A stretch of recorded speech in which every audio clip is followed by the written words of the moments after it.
Sir जी आप वहाँ mitochondria.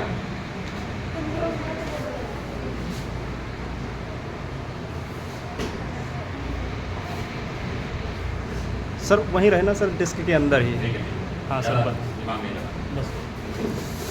Start है ना? हाँ, तो माइटोकॉन्ड्रिया में क्वेश्चन ये था कि इसको कहते हैं ऊर्जा का पावर हाउस। लेकिन ऊर्जा के लिए हम लोग बाहर से डिपेंड हैं, क्योंकि ऊर्जा के स्रोत हैं भोजन जो हम लोग लेते हैं, कार्बोहाइड्रेट, प्रोटीन सब बाहर से लेते हैं ना। जंतु, स्पेशली जंतुओं में पौधों से अपना भोजन खुद बनाते हैं, तो उसमें दिक्कत नहीं है। लेकिन जंतुओं में ऊर्जा के लिए वो डिपेंड है। तब भी माइटोकॉन्ड्रिया को सेल के अंदर जो पाई जाती है थ्रेड लाइन, वो कहा जाता है कि ऊर्जा का पावर हाउस। क्यों? इसीलिए उसको कहा जाता है क्योंकि वो ऊर्जा को रूपांतरित करती है। जैसे हम लोग ऊर्जा लेते हैं ना, मान लो सपोज दैट हम लोग लेते हैं कार्बोहाइड्रेट, चावल खाए तो सब, और ये फूड हो गया। फूड में बहुत सारे फूड हैं, बहुत तरह के फूड हम लोग खाते हैं, ऐसा है कि नहीं? तो अब ये शरीर में फूड जो है स्रोत के रूप में काम नहीं करता। अगर इस शरीर के किसी कोशिका को ऊर्जा की जरूरत है, तो वो ऊर्जा की जरूरत कहाँ से पूरा होता है? किसी कोशिका को ये कार्बोहाइड्रेट से पूरा होता है। जैसे मान लो कि फूड में कार्बोहाइड्रेट, आप चावल खा के आए, कार्बोहाइड्रेट, प्रोटीन भी हम लोग खाते हैं ना, फैट भी खाते हैं। तो वो अगर शरीर को ऊर्जा की जरूरत है तो कार्बोहाइड्रेट भी ऊर्जा का सोर्स है। क्योंकि कार्बोहाइड्रेट अगर सिंपली अगर कहो तो कार्बोहाइड्रेट में ग्लूकोज पाया जाता है, और ग्लूकोज एक ऊर्जा का स्रोत है। अब वो ऊर्जा का स्रोत जो है डायरेक्टली क्यों नहीं शरीर को प्रोवाइड कर दिया जाता है? जैसे मान लो कि ये ग्लूकोज है, C6H12O6, ये भी अगर इसके बॉन्ड को ब्रेक किया जाए, क्योंकि C6 अब कार्बन, तो 6 कार्बन बॉन्ड से जुड़े हुए हैं ना, ये ब्रेक होगा तो इससे ऊर्जा निकलेगी, कहीं पे भी ब्रेकिंग होता ऊर्जा निकलेगी। तो ये डायरेक्ट हम लोग क्यों नहीं ले पाते? बताओ। क्योंकि इसलिए नहीं ले पाते क्योंकि हमारे शरीर में, और पिछले क्लास में भी हम बताए हैं कि हमारे शरीर में करीब अप्रॉक्स 250 टाइप्स की सेल है। इन सेल्स ऑफ फंक्शन के बेस पे। अब वो 250 टाइप की सेल है, तो वो कार्य अलग अलग करती है। अब जब कार्य अलग करती है तो सबको एक ही तरह का ऊर्जा नहीं चाहिए।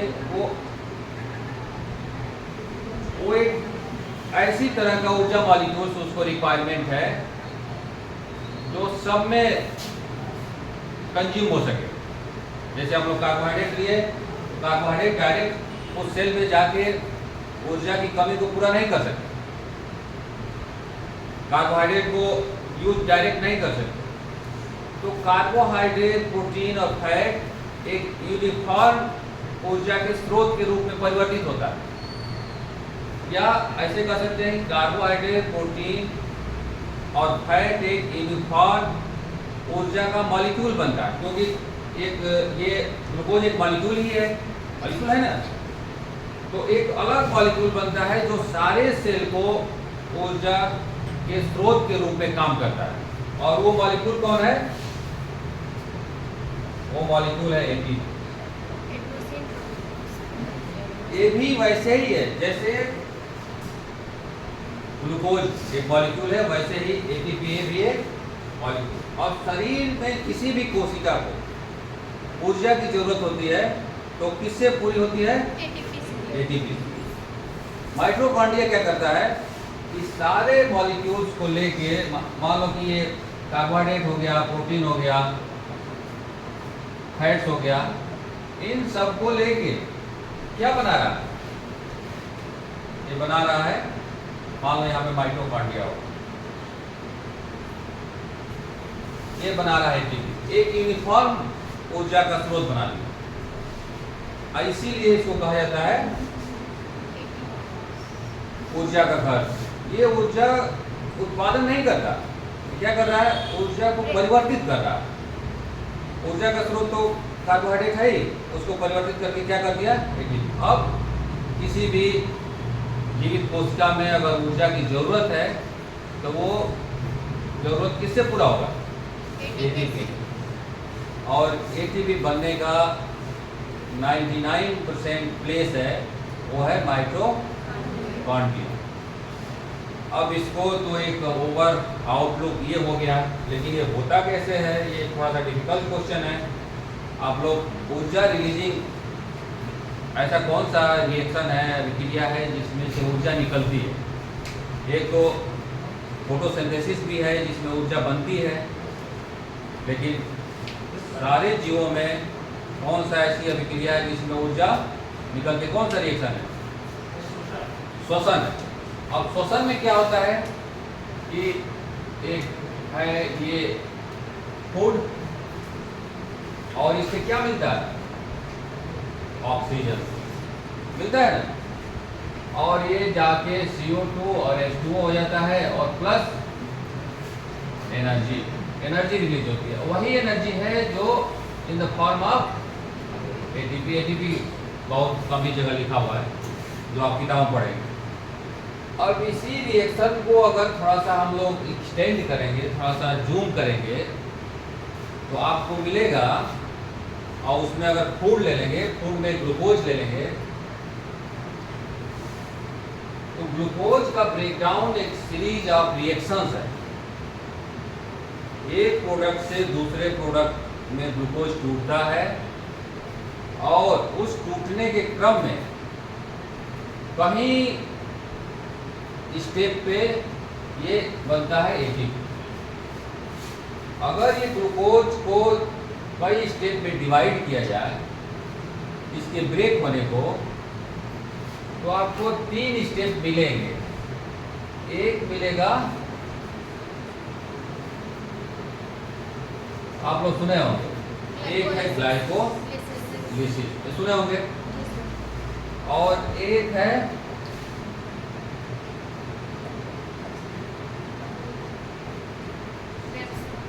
क्रेब्स साइकिल, इसको TCA भी बोलते हैं, आप सुने होंगे। ये साइकिल है, और ये ग्लाइकोलिसिस एक लीनियर साइकिल, और लीनियर आप जानते ही होंगे, ये एक साइक्लिक प्रोसेस ऐसे, और आप एक लीनियर ऐसे। तो ग्लाइकोलिसिस लीनियर प्रोसेस, साइक्लिक नहीं, और फिर साइक्लिक प्रोसेस। और इसमें एक और स्टेप जुड़ा हुआ है, टर्मिनल ऑक्सीडेशन,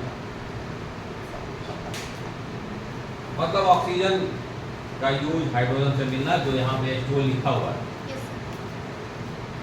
तो ये जो जितना प्रोसेस है, ग्लूकोज यहाँ फूड ब्रेक डाउन हो रहा है, इसमें से 90% प्रोसेस माइटोकॉन्ड्रिया में संपादित होता है। जैसे ये क्रेब्स साइकिल है और टर्मिनल ऑक्सीडेशन, ये माइटोकॉन्ड्रिया में होता है। और जो ग्लाइकोलिसिस है, एक बार क्वेश्चन भी आया था, साइटोप्लाज्म में होता है। साइटोप्लाज्म आप जानते ही हैं कि जब अब ऑक्सीजन भी और फूड भी दोनों कहाँ पहुँचते हैं? फूड हम लोग लेते ही हैं, ऑक्सीजन भी ले रहे हैं, तो कहाँ पहुँचते हैं? कहाँ पहुँचते हैं? उनका अल्टीमेट टारगेट कहाँ पे है जाना?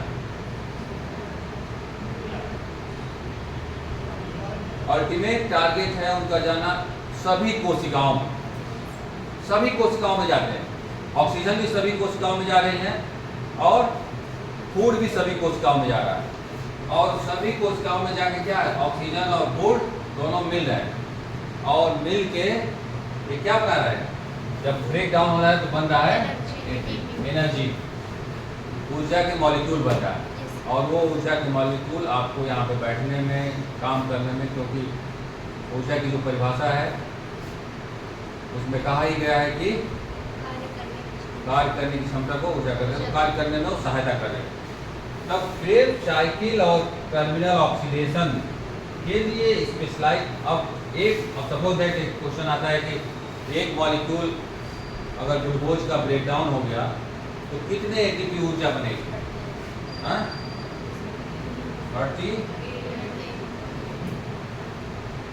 अब 38 एटीपी में से केवल 2 ही एटीपी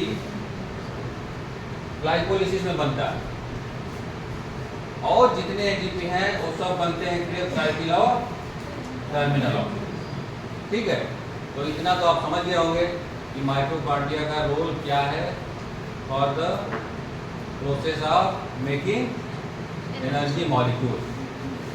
अब फॉर दिस पर्पज, इस काम के लिए माइटोकॉन्ड्रिया में अरेंजमेंट होते हैं।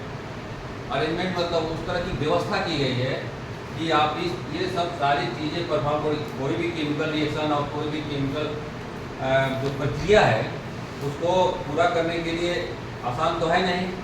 हम अभी सपोज दैट हम लोग खाना खा रहे हैं और उसमें ग्लूकोज टूट रहा है, स्टार्च टूट रहा है ग्लूकोज में, अगर टाइलिन न रहे तो वो टूटना बहुत मुश्किल हो। तो एक एंजाइम उसमें लगा दिया गया है कि तुम जाओ ग्लूकोज को तेज़ी से, स्टार्च को तेज़ी से ग्लूकोज में तोड़ो। उसी तरह सारे प्रक्रियाओं को पूरा करने के लिए वहाँ पे माइटोकॉन्ड्रिया में एक स्पेशल केमिकल दिए गए हैं, जो केमिकल उसको तेज़ी से परफॉर्म करने में सहायता करते हैं।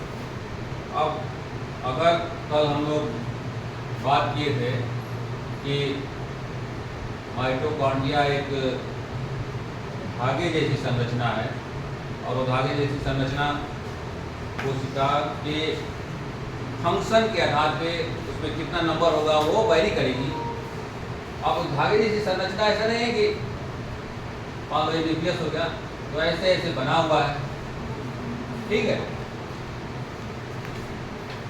अब वो धागा मोटा है, अगर इस मोटे धागे को ऐसे काटते हैं बीच से तो आपको इस तरह से संरचना मिलेगी, और 2 लेयर, मतलब वो 2 लेयर से बनी हुई है, और एक आउटर और एक इनर, और इनर लेयर ऐसे फोल्डेड है।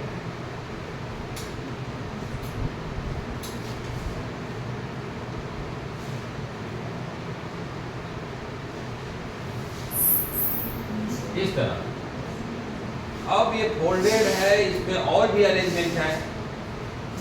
इसमें सब लिक्विड भरा हुआ है, और लिक्विड इसलिए भरा हुआ है क्योंकि प्रक्रियाओं को पूरी करने के लिए एंजाइम चाहिए, और वो एंजाइम इसमें भरे हुए हैं। ठीक है, अब आप क्रेब्स साइकिल देखेंगे या फिर ग्लाइकोलिसिस देखेंगे, दोनों 10 स्टेप्स इवेंट है, दोनों में 10 स्टेप होता है।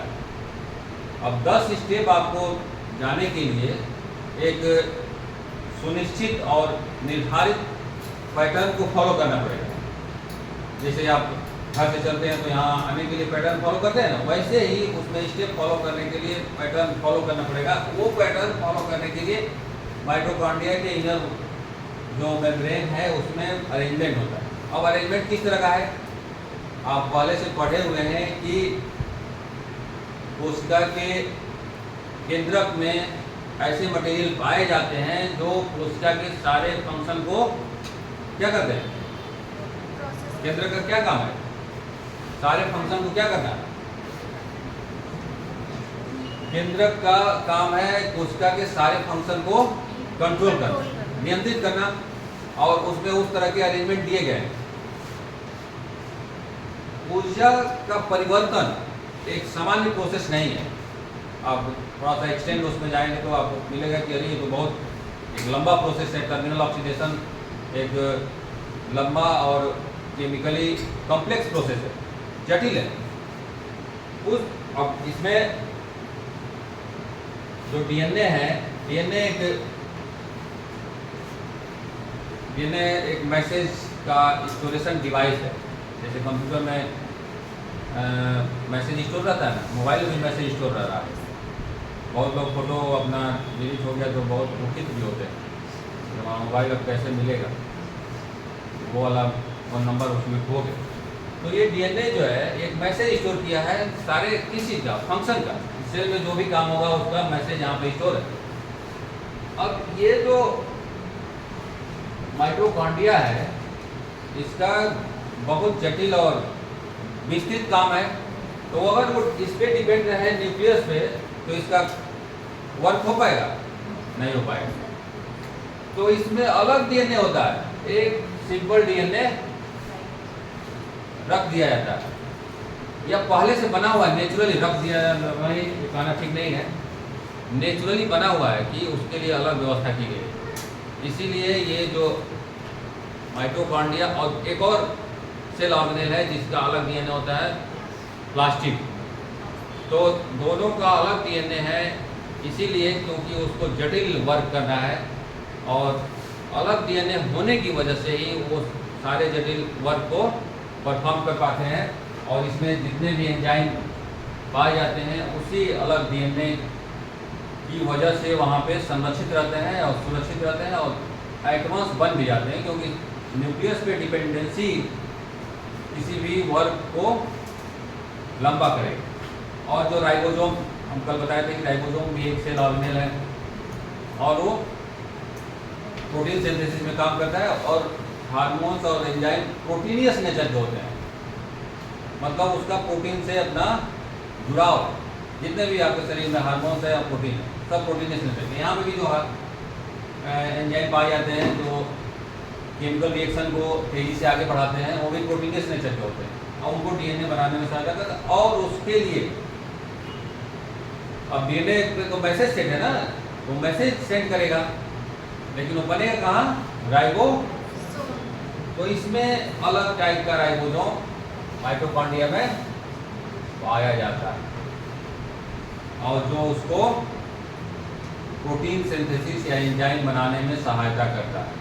तो माइटोकॉन्ड्रिया का काम है कि ऊर्जा के मॉलिक्यूल्स का रूपांतरण कर देना, इसी की वजह से इसको ऊर्जा का क्या कहते हैं? ऊर्जा का पावर हाउस।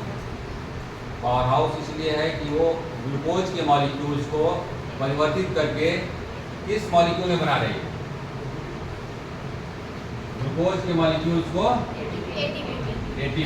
अब इसमें प्रोटीन भी है, प्रोटीन के भी मॉलिक्यूल्स को एटीपी में और फैट्स के मॉलिक्यूल्स को भी एटीपी में कन्वर्ट कर रही है, सबको एक सूत्री धारा में संपादित कर रही है, और उस काम के लिए इसमें अरेंजमेंट है। तो ये हो गया माइटोकॉन्ड्रिया की एक छोटी सी कहानी। आज की कहानी खत्म।